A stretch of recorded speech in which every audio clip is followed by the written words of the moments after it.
أعوذ بالله من الشيطان الرجيم.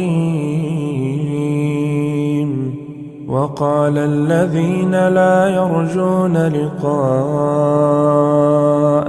لولا أنزل علينا الملائكة أو نرى ربنا لقد استكبروا في أنفسهم وعتوا عتوا كبيرا. يوم يرون الملائكة لا بشرى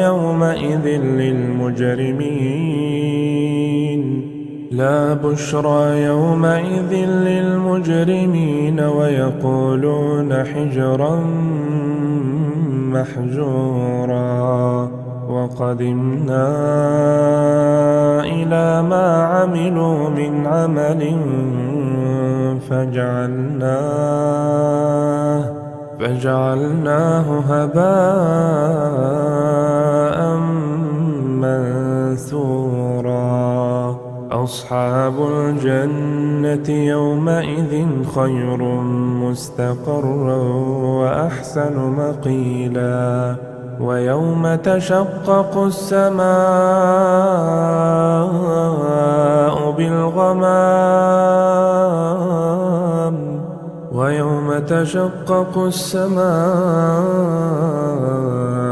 بالغمام ونزل الملائكة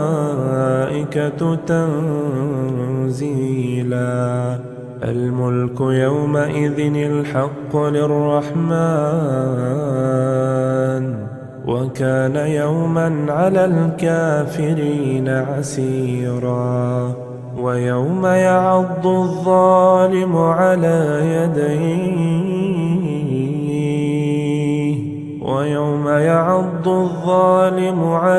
يديه يقول يا ليتني اتخذت مع الرسول سبيلا. يا ويلتى ليتني لم أتخذ فلانا خليلا. لقد أضلني عن الذكر بعد إذ جاءني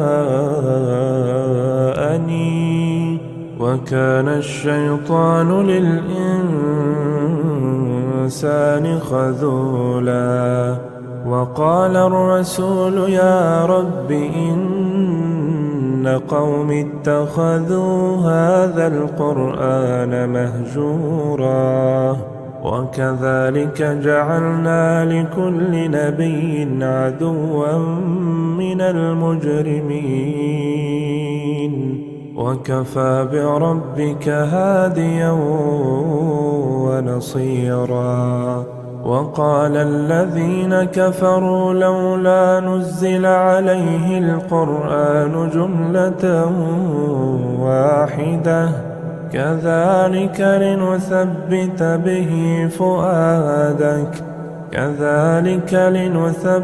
به فؤادك ورتلناه ترتيلا. ولا يأتونك بمثل إلا جئناك بالحق وأحسن تفسيرا. الذين يحشرون على وجوههم إلى جهنم